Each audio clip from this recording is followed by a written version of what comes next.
My name is Eliana Moreno. Most people call me Ellie. I'm 37 years old, I live in Vancouver, and for most of my adult life, my role has been simple and unspoken. I'm the one who keeps things running.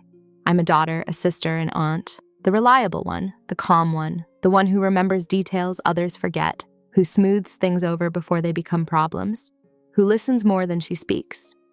If you asked my family to describe me, they'd probably say I'm easy, low drama, or strong in a quiet way. And they'd mean it as a compliment. What they wouldn't say, because they never had to think about it, is that I'm also the one they rarely check on. The one whose boundaries are assumed to be flexible, the one whose silence gets mistaken for agreement. I don't look like someone with a dramatic story. I don't shout. I don't slam doors. I don't announce exits. I've never believed in revenge, and I don't believe in humiliating people to prove a point. That's not who I am, and it never will be. This isn't a story about explosions or confrontations. It's not about suddenly standing up in some cinematic way. It's about what happens when someone who has been quietly underestimated stops participating in their own erasure. For a long time, I thought being calm meant being mature. I thought patience was always a virtue. I thought if I just stayed reasonable, things would eventually balance out on their own. But there's a difference between peace and avoidance, and I didn't see it until much later than I should have. What you're about to hear is the story of a family dynamic that didn't look abusive from the outside. No villains, no monsters, just small assumptions repeated for years, small dismissals that added up, roles assigned without consent, expectations that hardened into entitlement. And then, something shifted, not outwardly, not all at once. There was no announcement, no threat, no dramatic turning point that anyone else noticed. The change happened quietly, internally, in moments where I finally stopped explaining myself to people who weren't listening anyway. This story will move slowly, because that's how real change happens. It will follow the path from being invisible to being observant to being intentional, from silence as fear to silence as choice. There's no revenge here, no screaming matches, no moment where everyone suddenly realizes they were wrong and apologizes. That's not real life. This is about clarity, about boundaries enforced without cruelty, about consequences that arrive not with noise, but with finality. If you've ever been the one everyone leans on but no one protects, if you've ever been described as strong when what they really meant was convenient, if you've ever felt yourself shrinking just to keep the peace, then this story might feel uncomfortably familiar. So before we go any further, let me ask you something, gently and without judgment. Have you ever realized that the version of you people rely on might not actually be the version of you they respect? In my family, I exist as a role long before I exist as a person. I don't say that with bitterness. It's just an observation, one I made slowly, over years, the way you notice a crack in a wall only after it's been there long enough to collect dust. To them, I am the dependable one. The adult in the room, even when I was barely one myself. The one who remembers appointments, brings extra food, just in case, and fills in gaps without being asked. If someone needs help moving, I'm already there. If there's tension at the table, I change the subject. If a decision needs to be made quickly, I'm expected to adapt. They trust me. That part is true, but trust, I learned, doesn't always come with consideration. In their eyes, I am emotionally self-sufficient. I don't need to be checked in on. I don't need reassurance. I don't need help unless I specifically ask, and I almost never do. Over time, this created a quiet logic. If Ellie hasn't said anything, then everything must be fine. And because I didn't want to be a burden, I let that logic stand. At family gatherings, I'm often seated wherever there's an extra chair. Not because there's no place for me, but because no one thinks to save one. My preferences are treated as flexible. My schedule is treated as open. My boundaries are treated as suggestions. No one is cruel about it. That's what makes it so hard to explain. It's all wrapped in smiles and assumptions. You're easy. You won't mind. You're so chill, you don't care about that stuff. You're the strong one, you'll be fine. And I nodded. I smiled. I let it pass. What they don't see, or maybe don't need to see, is the accumulation. The way being fine slowly becomes being invisible. The way being adaptable slowly becomes being taken for granted. When conflicts happen in the family, I'm never at the center of them. I'm the buffer, the translator, the one who understands everyone's point of view. People vent to me, then walk away lighter, while I sit with all the emotional residue like it's part of my job. No one asks how I feel about it afterward. In their stories, I am calm background music. useful, pleasant, non-disruptive. And because I don't demand space, I'm rarely offered it. I noticed that when decisions were made about holidays, finances, caregiving, even long-term plans, I was included late, if at all. Not excluded intentionally, just assumed. Assumed I'd agree, assumed I'd adjust, assumed I'd show up. If I hesitated, there was confusion. Not anger, confusion. As if I had briefly stepped out of character. This is who I am in their eyes. Someone who doesn't rock the boat because she's learned how to swim in unstable waters. Someone whose silence is read as consent. Someone whose kindness is mistaken for endless capacity. And the truth is, I helped build that image. I taught them how to treat me by what I tolerated. I reinforced the role every time I chose harmony over honesty, every time I swallowed discomfort to avoid making things awkward. I told myself I was being mature. I told myself it wasn't worth the energy, but inside something else was happening, quietly, without words. I was watching. I was noticing patterns. Who interrupted whom? Who apologized first? Who got praised for doing the bare minimum and who was expected to carry weight without acknowledgement? And most of all, I was noticing how differently they spoke to me when they wanted something versus when they didn't need me at all. I wasn't angry, not yet. I was just awake. Awake to the fact that in their eyes, I was stable furniture. Necessary, but not considered. Trusted, but not protected. And once you see yourself that way, once you really see it, you can't unsee it. The first moment I remember wasn't loud. It didn't feel important at the time. That's why it stayed with me. We were in my sister's kitchen on a Sunday afternoon. Nothing special, just family, coffee, going cold on the counter, someone's phone buzzing every few minutes with notifications no one bothered to silence. I had arrived early, like I usually did, to help set things up. I chopped vegetables. I washed dishes that weren't even used yet. I moved through the space as if I belonged there, but also as if I was invisible. At some point, the conversation turned to a decision that affected all of us, a future plan, a logistical one, the kind of thing families discuss casually, as if time and energy are unlimited resources. I offered a thought. Not an objection, just a suggestion. It wasn't controversial, it was practical. I remember choosing my words carefully, the way I always did. Soft edges, no sharp corners. And for a brief moment, no one responded. Then my brother-in-law spoke. He said almost the exact same thing I had just said. Same idea, same solution, different voice. Everyone nodded. That makes sense, someone said. Yeah, that's probably the best way to do it, another added. The conversation moved on, smoothly, decisively, without me. I sat there, still holding the dish towel in my hands, and felt something small but distinct brush against my awareness. Not anger, not hurt. Something thinner, like a hairline fracture. I told myself it didn't matter. People miss things. Conversations overlap. It wasn't intentional. I didn't want to be the person who says, actually, that was my idea, because that kind of correction feels petty when spoken out loud, even when it isn't. So I let it go. But my body didn't. I noticed how quickly my chest tightened, how my jaw clenched just for a second, how a question formed in my mind and then immediately folded itself back into silence. Did anyone hear me?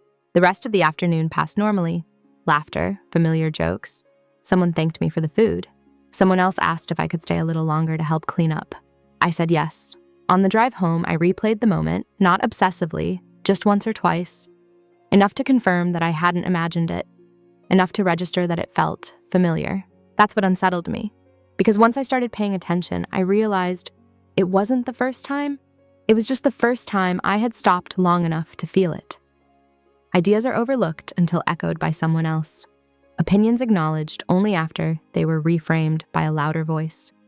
My contributions were absorbed into the group without attribution, like background noise that only mattered once someone else adjusted the volume. And every time, I had responded the same way, with grace, with restraint, with the quiet pride of being above needing credit. That afternoon, I told myself a story I had told myself many times before. That recognition wasn't important, that harmony mattered more, that being seen was optional if the outcome was good. But something about that day lodged itself deeper. It wasn't about the idea, it was about the pattern, about how easily my presence could be overwritten, about how no one noticed. Not because they were malicious, but because they were comfortable. Comfortable assuming I'd keep showing up the same way. What struck me later wasn't that they ignored me. It was that they didn't even realize they had. That's the first scratch. Not a wound. Not yet. Just a small mark on the surface of something I had always believed was solid, and scratches, I learned, don't hurt much when they happen. They hurt when you realize how many there are. After that afternoon, nothing changed on the surface. That's how normalization works. It doesn't announce itself. It settles in quietly like a habit you don't remember choosing. I went back to being myself, the agreeable one, the helpful one, the one who doesn't keep score. And because no one had challenged the pattern felt safe enough to repeat. Small moments began stacking on top of each other. Plans were made without checking my availability first. Not because my time wasn't valued, but because it was assumed to be flexible. "You can probably make it work, right?" was said with a smile that left no room for an honest no. Jokes were made at my expense, light ones, framed as affection. Comments about how I was too serious or overthinking again, delivered with laughter, so no one had to examine them too closely. If I smiled along, it proved I was a good sport. If I didn't, it meant I couldn't take a joke. So I smiled. Requests came disguised as expectations. "Can you just handle this?" "You're better at this than the rest of us." "You don't mind, do you?" The question mark was always performative. Declining would have disrupted the rhythm everyone else was enjoying, and I didn't want to be disruptive. What's difficult to explain is that none of this felt abusive. There was no single moment I could point to and say, "This is wrong." Instead, there was a slow erosion of agency that looked, from the outside, like generosity. I told myself I was choosing this. I told myself that being adaptable was a strength, that families require compromise, that someone had to be the stable one, and I was capable of that role. I justified my silence with maturity. When I felt irritation, I reframed it as stress. When I felt hurt, I dismissed it as sensitivity. When I felt invisible, I reminded myself that attention wasn't something I needed. But something interesting happens when you repeatedly minimize your own reactions. They don't disappear. They go underground. I started noticing that I hesitated before speaking, not because I had nothing to say, but because I was pre-editing myself. Would this be worth it? Would it be ignored? Would it be reframed by someone else and then applauded? Sometimes it was easier not to contribute at all, and no one seemed to notice the difference. That, more than anything, taught me how little was actually expected of me beyond my function. I wasn't required to be engaged, just present, not heard, just available. There were moments I almost spoke up, moments where I could have said, calmly, "I already mentioned that," or "I'm not comfortable with this," or even just, "I need to think about it." But each time I stopped myself, because speaking up felt heavier than staying quiet. Staying quiet kept things smooth. It kept me likable. It preserved the version of me they were familiar with. And part of me was afraid of what would happen if I disrupted that image. Would they still see me as generous, or would I become difficult? So I adapted further. I laughed sooner. I apologized faster. I adjusted without being asked. And every time I did, the behavior around me solidified. Not because they were pushing, but because I was yielding. This is the dangerous part of normalized disrespect. It survives on your cooperation. It doesn't need force. It needs consistency. By the time I realized how far things had shifted, the pattern felt established. Any attempt to change it would have required an explanation. And explanations I had learned often turn into negotiations. I wasn't ready for that yet. So I stayed silent. Not because I didn't know what was happening, but because I convinced myself it was easier to endure than to correct. I thought I was protecting the peace. What I didn't realize was that the peace I was preserving didn't include me. Roles in families don't come with contracts. They're assigned quietly, reinforced socially, and defended emotionally when someone tries to step out of them. I didn't realize I had one until I felt the weight of it. Somewhere along the way, I became the reliable background structure, the person who absorbs inconvenience so others don't have to feel it, the one who fills gaps without being asked, the one whose needs are optional because they are never urgent. It wasn't stated out loud. No one gathered around and decided this. It emerged naturally, the way water finds the lowest point. When something needed organizing, eyes turned to me. When emotions ran high, I was expected to stay calm. When tension surfaced, I was the mediator, not because I volunteered, but because I didn't resist. I was assigned the role of the reasonable one. Reasonable people don't push. Reasonable people understand. Reasonable people don't take things personally. And because I could do all of that, I was expected to do all of that, every time. The irony is that reasonableness became a cage. When I agreed too quickly, it was appreciated. When I hesitated, I was questioned. When I declined, on the rare occasions I did, there was surprise, sometimes disappointment, sometimes subtle guilt. "Are you sure? But you're always so good at this. It just doesn't seem like you." That last one stayed with me. It just doesn't seem like you, as if my role were my identity, as if stepping outside of it required justification. I realized that my value in the family ecosystem was tied to predictability. I was dependable because I was consistent. I was trusted because I didn't challenge the structure. And as long as I performed the role, everything functioned smoothly for everyone else. What no one noticed was the cost. I started feeling fatigue that sleep didn't fix. A low-level tension followed me home, a quiet resentment I didn't like admitting even to myself, not toward any one person, but toward the expectation itself. I was reliable, but I wasn't consulted, helpful, but not considered, present, but not prioritized. And still I played the part. Because roles are safer than uncertainty, there's comfort in knowing what's expected of you, even if it's limiting, especially if you've spent your life being rewarded for compliance, especially if you were taught early on that being easy made you lovable. I began to see how others benefited from the role I played, how it allowed them to be less organized, less attentive, and less accountable, how my presence created space for their absence. And because I never complained, they never had to examine it. I don't blame them for that. Systems perpetuate themselves when they're convenient. What I do hold myself accountable for is how long I stayed. I stayed because I believed that if I kept doing the right thing, eventually it would be recognized, that someone would notice the imbalance and correct it organically. But families don't self-correct unless something disrupts the pattern, and I wasn't disrupting anything. The role I was assigned didn't require excellence, only endurance. It didn't ask me to grow, only to maintain. And the longer I fulfilled it, the harder it became to imagine being seen differently. Until one quiet realization began to form, slowly but unmistakably. If I didn't change my position in the system, nothing else would change around me. And that realization didn't come with anger.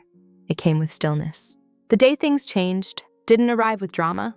There was no argument, no raised voice, no final straw that snapped something in half. It was an ordinary day. That's what made it impossible to ignore. I was alone in my apartment, the kind of quiet afternoon that usually feels like relief. Rain pressed lightly against the windows. I had made tea and forgotten about it on the counter. Nothing urgent, nothing demanding my attention. And for the first time in a long while, there was no one else in the room whose needs I was subconsciously tracking. I sat down and felt something I didn't have a name for yet. It wasn't sadness, it wasn't anger. It was a heavy clarity, like realizing you've been standing in a room with a low ceiling for years and only just noticed you've been ducking the entire time. I replayed recent conversations in my head, not obsessively, just honestly. Moments where I'd agreed too quickly, moments where I'd swallowed a response because it felt inconvenient, moments where my presence had been useful but my perspective had been optional. And for the first time, I didn't rush to justify them. I didn't tell myself they meant well. I didn't minimize my reaction. I didn't explain it away. I just let the discomfort exist. There was a question that surfaced quietly without accusation. What am I actually afraid of? The answer surprised me with its simplicity. I was afraid of being misread, afraid that if I spoke up, I'd be labeled difficult, that if I set boundaries, I'd be seen as cold, that if I stopped compensating, the system would wobble, and I would be blamed for it. I realized how much energy I'd been spending maintaining an image that no longer fit me. How much of my adult life had been shaped around not disappointing people who had never asked what I wanted in the first place. That afternoon, something inside me shifted, not emotionally, but structurally. I stopped asking how to fix the situation. I started asking whether I still wanted to be in it the same way. I didn't make a list of grievances. I didn't draft speeches in my head. I didn't plan a confrontation. Instead, I made space. I sat with a notebook and wrote down facts, not feelings, facts. Who initiates contact? Who follows up? Who benefits when I say yes? Who notices when I don't? Patterns emerged quickly once I stopped softening them. I saw how predictable my role had become, how my silence was not neutral, it was functional. It allowed things to continue exactly as they were. And for the first time, I allowed myself a new thought, one that felt almost disloyal when it arrived. I don't owe anyone unlimited access to my capacity. That wasn't anger speaking. It was self-respect finally clearing its throat. The change that day wasn't visible. If you had spoken to me that evening, I would have sounded the same, polite, calm, agreeable, but internally a line had been drawn. Not a boundary yet, more like a point of no return. I realized I couldn't unknow what I knew now. I couldn't go back to believing that silence was always noble, or that being needed was the same as being valued. And I didn't need to announce this realization to anyone else. Some shifts are meant to be private. That day didn't make me stronger, it made it clearer. And clarity, I learned, is far more disruptive than anger, especially when it's quiet. After that day, I didn't suddenly become outspoken. I didn't start correcting people mid-sentence or asserting myself in ways that felt unnatural to me. What changed was subtler and far more intentional. I began choosing my silence. Before, my quiet had been reflexive, automatic, a response shaped by habit and fear of disruption. Now, when I stayed silent, it was because I had decided that speaking would not change the outcome, or that the outcome didn't deserve my energy. This distinction mattered more than I expected. The first few times I chose not to step in, it felt uncomfortable. Someone would struggle with a task I could easily fix. A decision would be made inefficiently. A misunderstanding would linger. And I let it, not out of spite, but out of observation. I wanted to see what happened when I stopped smoothing the edges, when I stopped translating emotions, managing logistics, and preemptively preventing friction. What happened was revealing. At first, people didn't notice. The system had momentum and kept moving, assuming I'd re-enter at any moment. When I didn't, there was mild confusion. Did we already talk about this? I thought Ellie was handling that. Maybe she forgot. I hadn't forgotten. I had simply stopped volunteering, and because I didn't announce the change, my silence was interpreted the only way they knew how to interpret it, as an absence of concern. That was the irony. When I used to speak carefully, I was overlooked. When I stayed silent deliberately, I was assumed to be disengaged. Both interpretations served the same function. They removed responsibility from others to check in with me. So I stayed consistent. I responded politely, but briefly. I said, I can't take that on right now, without explanation. I declined invitations that required emotional labor disguised as family obligation. I watched how quickly people adjusted, not to my needs, but to my availability. Some became more distant. Others filled the gap in clumsy ways. A few seemed unsettled, not by my behavior, but by the loss of predictability. Predictability, I realized, had been my real value to them. When I stopped offering it freely, the dynamic shifted, not dramatically, but noticeably. There were moments I was tempted to step back into my old role, moments where guilt crept in, where I worried I was being selfish or cold or unfair. But each time I returned to the same grounding thought. I'm not being silent to punish anyone. I am being silent to listen. And what I heard was instructive. I heard how often my absence was framed as an inconvenience rather than a concern. How rarely someone asked, "Are you okay?" compared to, "Can you still help with this?" Silence, when chosen, becomes a mirror. It reflects priorities back to the people around you, without accusation. And not everyone likes what they see. Some mistook my quiet for weakness. They spoke over me more readily. They made assumptions faster. They treated my non-involvement as confirmation that my input had never mattered much anyway. I let them, because correcting them would have required me to resume the role I was trying to step out of. I wasn't interested in teaching people how to respect me. I was interested in seeing who already did. This phase wasn't empowering in the cinematic sense. It was lonely at times, disorienting. There's a strange grief that comes with realizing how much of your connection to others was built on what you provided, not who you were. But there was also relief. My energy stopped leaking. My thoughts became clearer. I slept better. I felt less reactive, less braced. Silence stopped being something done to me. It became something I used. And the more I chose it, the more I understood this truth. When people mistake your quiet for weakness, they reveal exactly how they measure strength. There's a version of you that people never notice when you're busy being useful. That was the version of me that finally had room to breathe. When I stopped filling every silence and fixing every problem, time opened up in unfamiliar ways. Evenings that used to disappear into other people's needs became quiet stretches where I could think without interruption. Not plan, not prepare, just think. And what surprised me most was how methodical my mind became once it wasn't constantly reacting. I didn't start with confrontation. I started with understanding. I began keeping notes, not emotionally charged ones, not accusations, just observations, dates, patterns. Who initiated contact and why, what happened when I said yes, what happened when I said no, how quickly people adapted when my help was unavailable, and how rarely they asked what had changed for me. It wasn't about catching anyone doing something wrong. It was about seeing the system clearly. I realized how much information I had absorbed over the years, simply by being quiet. Conversations people assumed I wasn't listening to. Decisions made casually in front of me because no one thought I'd challenge them. Financial details mentioned in passing. Responsibilities shifted without formal agreement.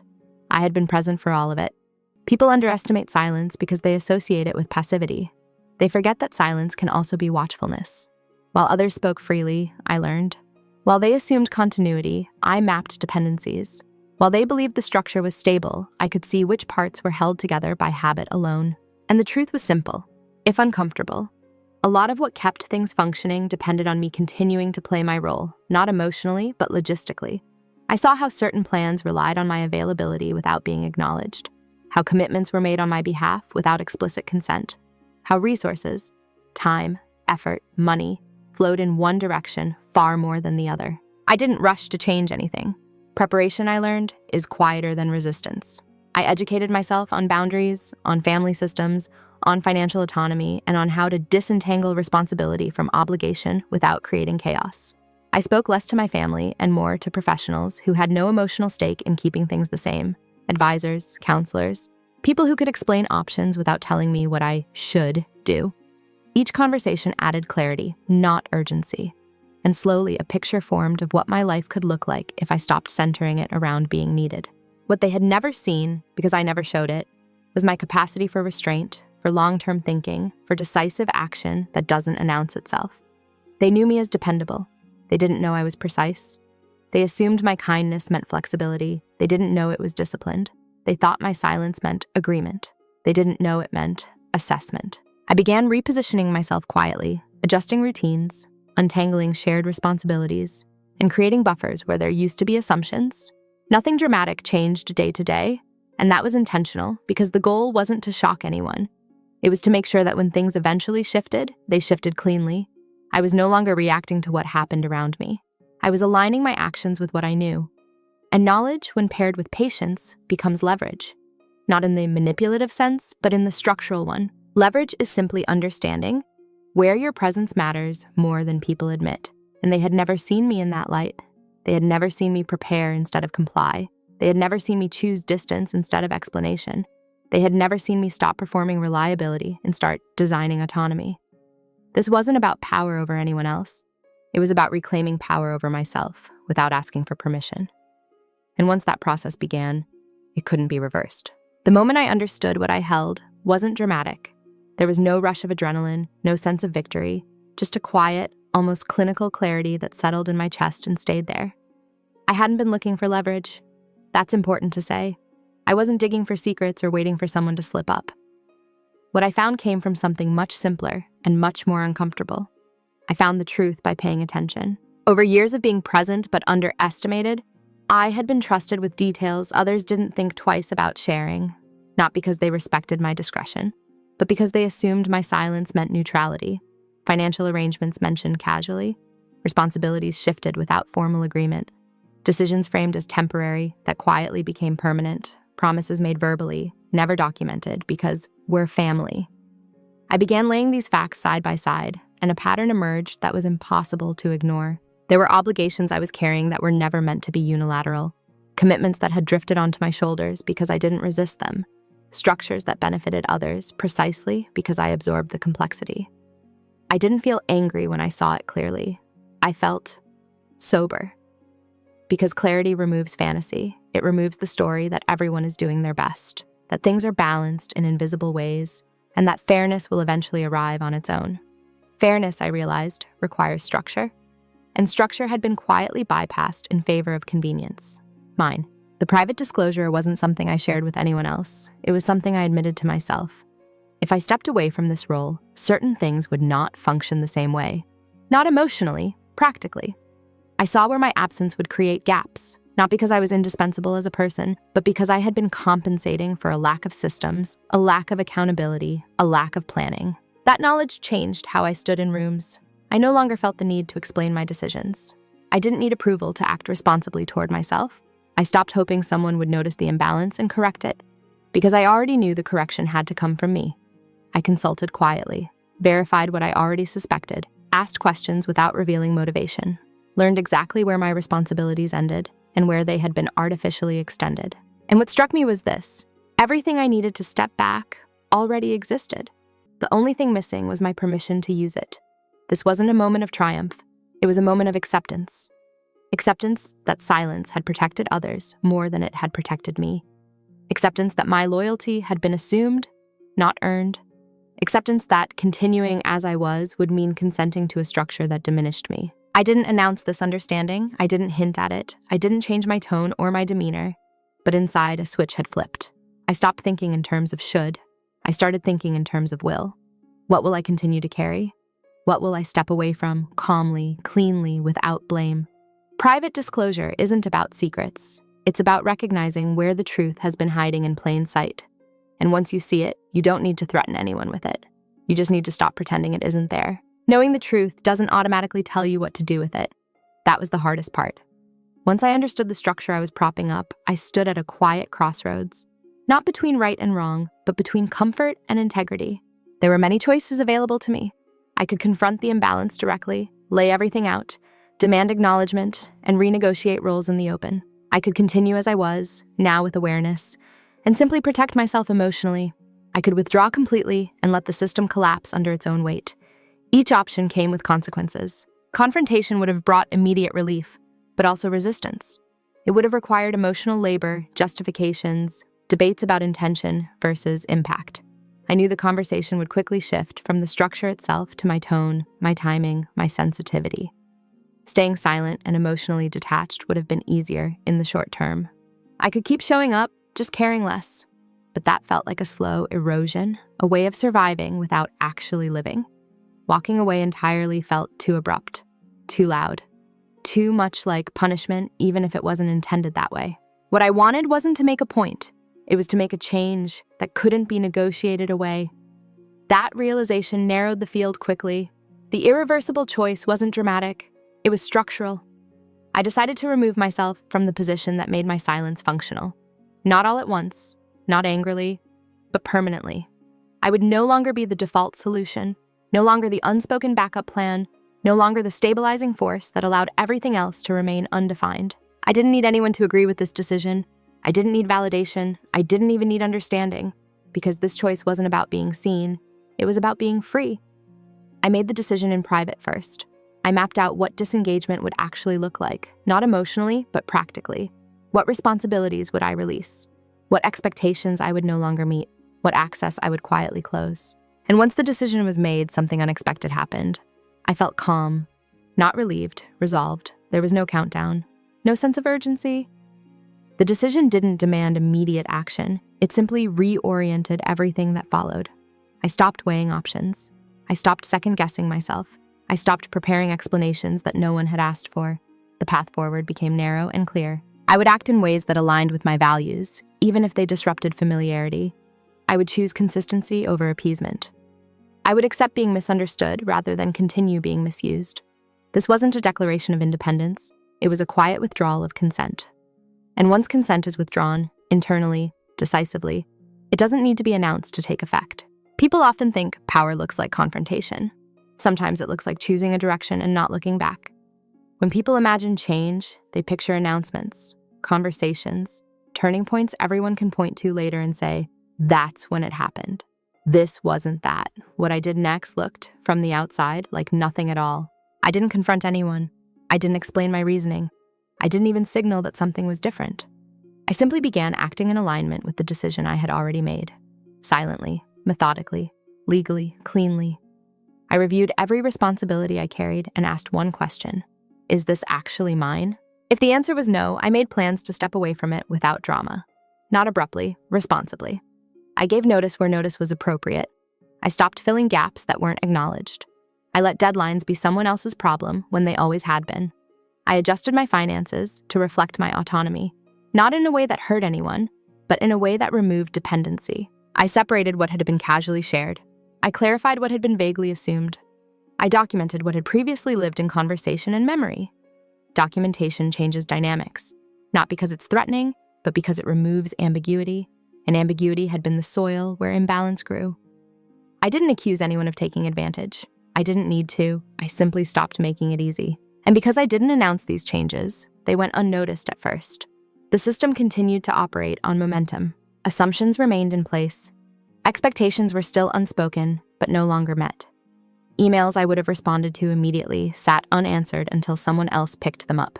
Tasks that used to just get done stalled. Decisions slowed. No one panicked. Not yet.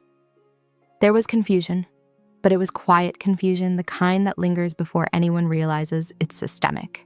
I stayed polite, neutral, available in limited, clearly defined ways. I didn't over-explain or justify. When asked, I gave factual answers, not emotional ones. I'm not handling that anymore. I won't be able to take this on. You'll need to check with someone else. No elaboration, no apology, and that was new. The absence of explanation unsettled people more than anger ever would have. Because explanations invite negotiation, silence invites adjustment. Some tried to reframe my withdrawal as temporary. Others assumed I was busy. A few took it personally, though they never said so out loud. I let all interpretations exist, because none of them required correction. This phase wasn't about being understood. It was about being consistent. I acted the same way every time. Calm, predictable, boundaried. I didn't waver based on reaction. I didn't reward discomfort with reassurance. And slowly the consequences began to surface. Not because I caused them, but because I was no longer preventing them. This is what people don't tell you about acting in silence. It forces reality to show itself. When you stop compensating, systems reveal their weaknesses. When you stop absorbing strain, pressure redistributes. When you stop being the solution, problems become visible. And visibility changes everything. I didn't celebrate this. I didn't feel vindicated. If anything, I felt a quiet sadness watching how dependent things had become on a role I never agreed to play forever. But sadness doesn't mean regret. It means clarity came at a cost, and I was willing to pay it. The first consequence wasn't conflict. It was an absence. Things didn't fall apart immediately. They just slowed. Conversations that used to glide now hesitated. Plans that once felt seamless required effort. Small inefficiencies appeared. Nothing catastrophic, but enough to be noticed. At first, people assumed it was temporary. She's probably busy. She'll get to it later. Ellie usually handles this. That last sentence was said more than once, casually, without irony, and each time it passed unanswered. I watched how long it took for that assumption to be questioned. Not challenged, questioned. Days went by, then weeks, deadlines shifted. Responsibilities were awkwardly redistributed. Tasks were done less efficiently, with more stress, more back and forth. The calm I had once provided had been invisible until it was gone. No one accused me of anything, not directly. Instead, there was a subtle emotional recalibration. Less warmth in certain interactions, more formality, a quiet distance that hadn't existed before. That distance told me something important. The connection had been conditional, not consciously, not maliciously, but functionally. When I stopped being useful in the way I always had, the relationship changed shape. I noticed how rarely anyone asked me how I was doing. The questions that came were logistical, not personal, or they were framed as concerns that masked inconvenience. Everything okay? You seem a bit withdrawn lately, not why? Not what changed for you. Just observations, followed by expectation. I didn't correct them, because correction would have required me to resume emotional labor, to reassure, to explain, to soften the discomfort I was no longer responsible for managing. Instead, I stayed steady, and the consequences continued to unfold, quietly. Someone missed an important detail I used to track. Another forgot a commitment I used to remind them of. A decision had to be revisited because it hadn't been thought through fully. None of these were disasters. They were inconveniences, but inconveniences are revealing. They show who has been carrying what weight and who never noticed because they didn't have to. I saw frustration emerge, not directed at me, but at the situation. People were stressed, tired, slightly resentful of the extra effort now required. And still, no one connected the dots, not out loud, because connecting them would mean acknowledging a dependency that had gone unspoken for years. It's uncomfortable to realize you've been leaning on someone without realizing how much. So instead, the narrative shifted. I became distant, less involved, not as available as before. All true, and none of the accusations I needed to defend against. I had stepped back with integrity. I hadn't created chaos. I hadn't acted out of anger. I had simply removed myself from a role that no longer fit. And now the system was adjusting. I felt something during this phase that surprised me. Not triumph. Grief. Grief for the version of connection I had believed in. Grief for the hope that my steadiness would eventually be reciprocated. Grief for the realization that some relationships had been built on imbalance, not mutuality. But grief doesn't mean the decision was wrong. It means the illusion had been real. And as the consequences continued to ripple outward, one truth became undeniable. They didn't miss me yet. They missed what I made easier. The shift from confusion to concern didn't happen all at once. It arrived in fragments. A question was asked twice instead of once. A task was reassigned, then reassigned again. A meeting that ran long because no one was prepared the way I used to be. The system was no longer just inconvenienced. It was strained. That's when the tone changed. People began reaching out more frequently, not with curiosity, but with urgency. Messages were longer, phone calls came instead of texts. There was a subtle edge beneath the politeness. We should talk. Can we check in? I feel like something's off. Still, no one named it, because naming it would require acknowledging that my absence had consequences, and that acknowledgement carried responsibility. When someone finally did ask directly, it wasn't the question I had expected. It wasn't. Are you okay? It wasn't. Did we miss something? It was, can you help with this? We're really struggling. That was the moment I knew it was too late to fix things the old way. Not because I couldn't help, but because helping again would have restored the very structure I had already stepped out of. I felt the familiar pull of obligation. The old reflex whispered that stepping in would be the kind thing to do. Those things were harder than they needed to be. That I could resolve this quickly and restore calm. And for a brief moment, I considered it. Then I asked myself a different question. What happens after I help? The answer was immediate and clear. Everything would go back to normal. And normal had required my silence, so I declined. Calmly, kindly, without explanation. I can't take that on. The reaction wasn't anger, it was disbelief. A pause, a recalibration, a subtle shift in posture that said, this wasn't supposed to happen. They tried again, framed differently. Appealed to history, to family, to how things used to be. I listened, I acknowledged, and I remained unchanged. That's when panic began to surface. Not loud panic, quiet, contained panic. The kind that shows up as overcompensation, as forced positivity, as a sudden appreciation that feels oddly timed. You've always done so much. We didn't realize how much you handled. We really need you right now. The words came too late, not because they were untrue, but because they were reactive. They weren't rooted in understanding. They were rooted in loss of function. And I knew that stepping back in now, even temporarily, would undo months of quiet alignment. So I held the line. I didn't punish. I didn't lecture. I didn't demand acknowledgement of the past. I simply stayed where I was. That's when the confusion turned into regret. Not regret for how I had been treated, but regret that the system had lost its stabilizer. And regret, when it arrives this late, is often about discomfort, not empathy. I could see it clearly. They weren't trying to fix me. They were trying to fix the problem created by my absence, and I wasn't available to solve it anymore.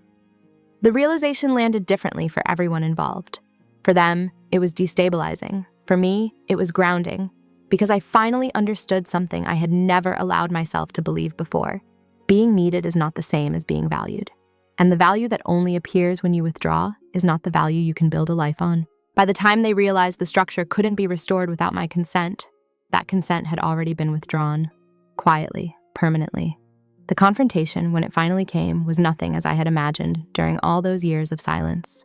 There was no raised voice, no slammed doors, no long list of grievances was finally unloaded. It happened in a living room, in the early evening, with the light already fading outside. People sat where they always sat. Drinks rested untouched in hands that didn't quite know what to do with themselves.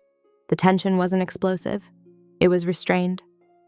Someone said my name the way people do when they're about to ask for reassurance. Another asked if everything was okay between us. The words were careful, almost fragile. I let the silence sit for a moment longer than usual, not to create discomfort, but because I no longer rushed to manage it. Yes, I said finally. I'm okay. That answer unsettled them more than anger would have, because it removed the script they were expecting. They wanted emotion, or explanation, or a conflict they could respond to. Instead, they were faced with calm certainty. Someone leaned forward. You've just been different, I nodded. I am. There was no accusation in my voice, no edge, just a fact. They asked why, not defensively, confused, as if the shift had happened without cause. I chose my words carefully, not to protect them, but to stay aligned with myself. I realized I was carrying things that weren't actually mine, I said, and I decided to stop. No blame, no inventory of the past, no emotional language to argue with, just a statement of boundary. The room stayed quiet. Someone tried to soften it. We didn't mean for that to happen. I know, I replied, and I meant it. Intent wasn't the issue. Impact wasn't even the issue. Structure was. Another voice followed. But families help each other. Yes, I said, when it's mutual. That word landed heavily, not because it was sharp, but because it was accurate. They looked at me differently then, not angry, not relieved, uncertain, because I wasn't asking for change. I had already changed. They asked what I wanted now. That question mattered. I didn't ask for apologies. I didn't ask for acknowledgement of every past slight. I didn't ask for promises. I want things to be clear, Sae, I said, about what I'm responsible for and what I'm not.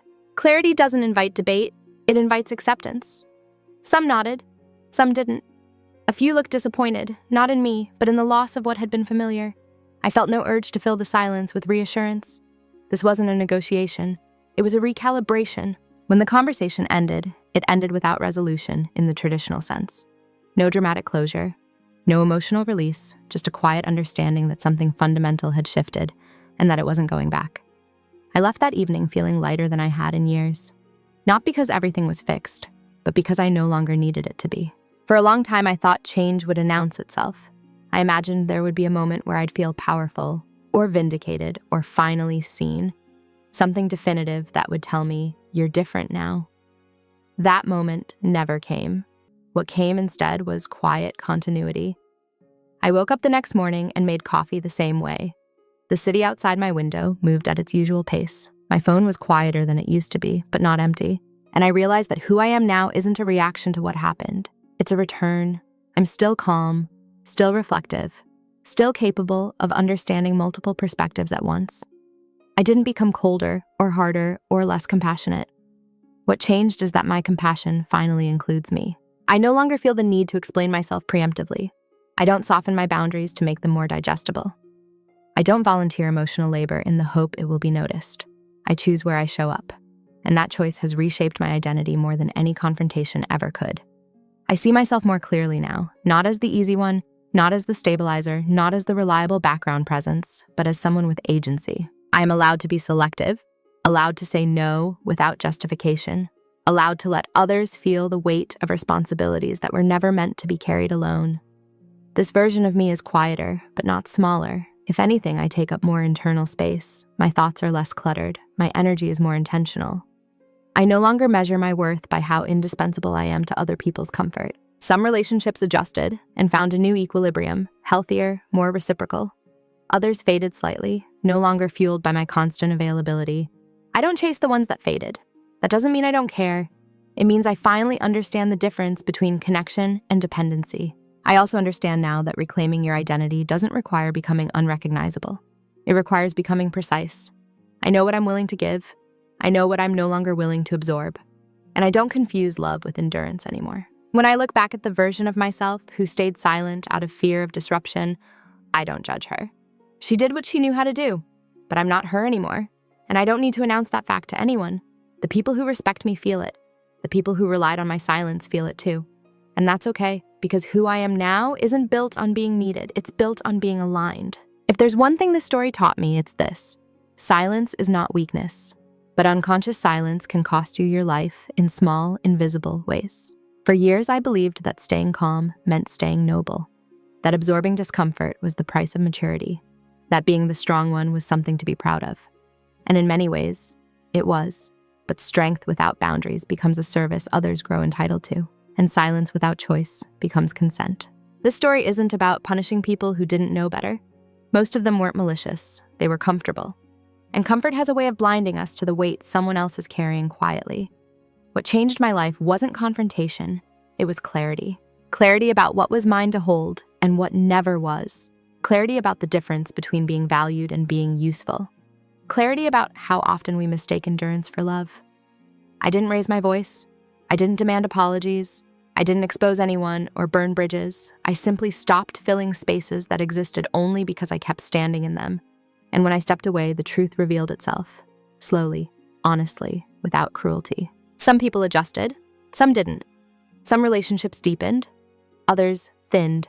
None of that defined me.